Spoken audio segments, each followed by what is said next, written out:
Hey,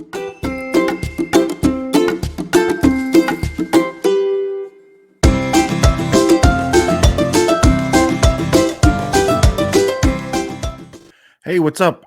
Welcome to Stealing Plays, new feature I'm hoping to do this year. Who knows if it's going to happen every week, but what I want to do in this space is just I watch a lot of football, some college, mostly professional, whatever I can get, basically, whatever time I have. And you notice plays that other teams are running that think, oh, this would be cool if my team ran it. And so it's kind of a space for me to point out some cool plays that I noticed throughout the week that I'd kind of like to see my own team run, or maybe some other teams run, or whatever. So I've got two this week. It's called Stealing Plays, or Let's Steal a Play, or whatever I'm deciding to name this. I guess we've got two, and so this first one comes from the University of Kentucky Florida game from this past week. And so what's going to happen, and the thing we'll point out, we'll kind of run it here, is they're in this kind of two tight end, I don't know, hip slot, YY wing, whatever you want to call it, alignment there. And let's we'll get rolling here. And so we're going to see some motion. We're going to see two different things here. So we're going to get some motion here. So he's kind of motioning beforehand, and then at the snap, it's going to fake this way. And we're going to watch what that does to those linebackers there and how they kind of sneak someone out behind. So you can see the shift, they'll kind of move this way. And then when you do the fake, these guys are going to kind of come back this way. So I think this guy too. So it's kind of a yo-yo effect in the middle there, because you're getting them one way, then you're getting them another way.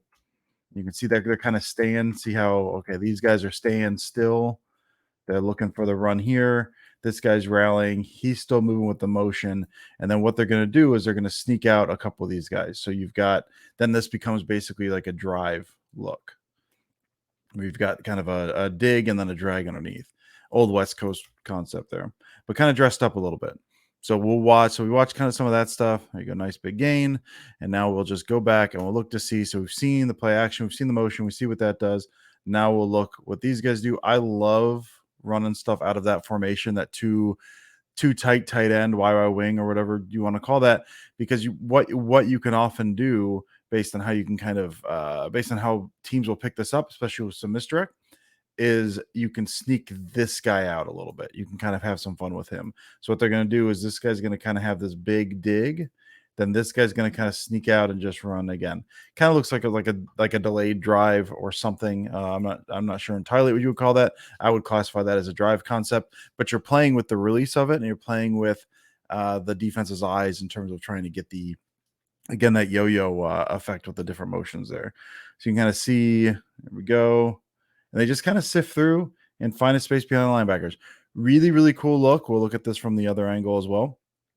I really like this concept, or the way this releases. So here we're looking at these guys right here. And we're going to have motion, play action, and get these guys moving that way. And then we're going to get these guys in place, this guy moving back this way. And then while that's going on, dig route there, and you release this guy. And really, this guy's the main guy, like I said, because you're sneaking him out, and these guys are still kind of reacting to the threat of the run there. So see it from this angle, you can see just how he kind of sifts through that little jab step release to the outside. See him, little jab out, and it looks like he kind of fires off like he's going to block to kind of help sell it. He jab steps out as if he might block as well. So you do have the little selling points from those guys on the outside, and then just sift right out. Levis finds him. Beautiful, beautiful play. The next play I'm going to look at is from the Bears game. This was a slog of a game. There's a lot of stuff. It's kind of tough to take too much away from this game. This play was really awesome. Got me out of my seat, man. So this is going to be to Equanimous St. Brown, EQ for short. If you want to do that, Equanimous, if you're not into the whole brevity thing. So what this is going to do, and there's a handful of different things that we're going to do that we're going to look at. The first thing I want to look at before we get to the main concepts is the fullback here. So I am always a fan of this. What they're going to do, they're both going to kind of leak out here, except the fullback's going to look like he's going to block, and then he leaks flat, but you still keep a back in protection. I'm always a big fan of I mean, you've got these power looks, you've got the I formation look. If you're going to leak a back out, if you're going to kind of bring him through the line, if you're going to do whatever, teams are looking for that fullback. You're bracing for impact because you're looking to meet him. He's the lead blocker. To leak him out, but then still be able to keep a backpack and protection for you is something I've always been a fan of. So before we look at the other stuff, I just want to look at that, and you can see it looks like kind of a little play action. It's not sold all that well. If we're getting nitpicky, it's not sold all that well, but he does, he does what he needs to do. He doesn't meet him at the point of attack or anything, but he does kind of get people moving. And then what you would do if this was like a wide zone or outside zone, he'd be looking to kind of block and then he'd be running, but then you play with that expectation a little bit, and he's the guy you release to the flat. All right. So we'll wind it back before we kind of get any further. You got short motion here. And what they're going to do, they're going to give a mesh look. If you know me, I love my mesh. And so you're going to have like this. He's going to kind of come under and he becomes the mesh guy there. And then you pair that with a flat. Now, a lot of times that you can run mesh a bunch of different ways. One of the ways you can do mesh, and they actually get to it. They get to kind of the traditional Lavelle Edwards mesh, which would be you get a high-low read there. But the thing that I really like here, the other way that a lot of teams will run it, is you'll kind of have a guy here and he'll sneak out, follow that, and then sit over. So you're causing this chaos spot in the middle at the mesh point. And a lot of times you get a guy to sit over there, kind of take advantage of some of that stuff. So what they're going to do, I'll draw this up again. Drag. So you got the mesh point, you got the flat. EQ is going to follow this to look like he's going over the mesh, to sit over the mesh.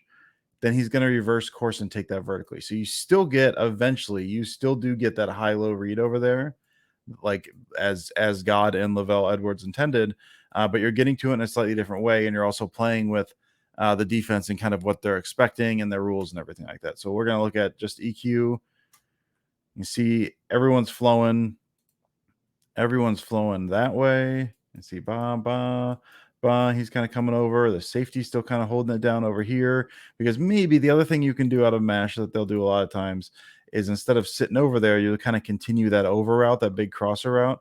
Safety's kind of sitting back on that. And then EQ just going to reverse course. And by the time he reverses course there, and you can see Justin Fields is getting ready to throw. So he's pulled up. He's getting ready to throw. They're on this mesh guy here. They're focused here. This guy's coming out this way, so it's holding the safety. And there's a whole bunch of green space out there. And EQ is just going to kind of go over there. Justin Fields is going to throw the ball to him.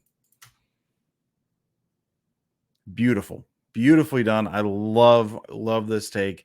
I've talked about there's a lot of teams run mesh, and for some, I know in the too high world, it's not working quite as well. Those numbers aren't quite where you'd want them to be. I know the Packers have had this issue, and so I'm a big fan of kind of dressing this up and trying to get it to be effective again. And to me, this is a really good way to do it. So we're going to look at it from this angle, then we'll get out of here. So you can see EQ. Here he is, right here. There's EQ. See the safety looking. Those guys are kind of shifting. You've got the mesh point here. And then EQ is just going to kind of leak out over the top there. He's going to reverse course. So instead of that big over, or instead of sitting over the mesh point, he just kind of winds his way back over there, and Fields ends up finding him. So really cool look. Again, cool, really good take on a concept that I am particularly a big fan of. And so I just kind of wanted to point that out while I had a moment.